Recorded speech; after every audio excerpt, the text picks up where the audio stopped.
Hi, my name is Amanda Gustin, and I'm the Public Program Manager at the Vermont Historical Society.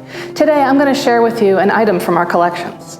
This is a book titled The Blind African Slave, or Memoirs of Boyer Brench, nicknamed Jeffrey Brace. It was written by Benjamin Prentice and published in Vermont in 1810. This book is important in a lot of ways. It tells the story of Jeffrey Brace, who was born in West Africa and kidnapped there as a slave when he was 16 years old.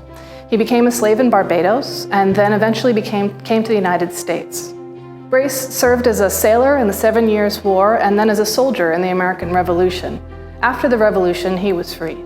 Like many people after the American Revolution, Brace wanted to find a piece of property where he could settle down. So he bought land in Poultney, Vermont, and moved there in 1784.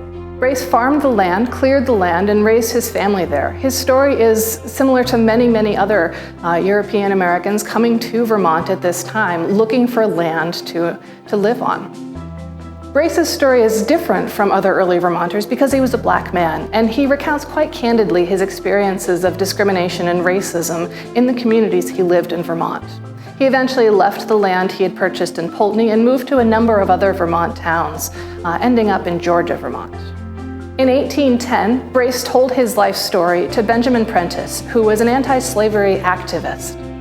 Prentice's emphasis with this book was very much for Brace to tell his story of his life in slavery, and Brace recounts with great detail the cruelties he suffered from his various masters as an enslaved person.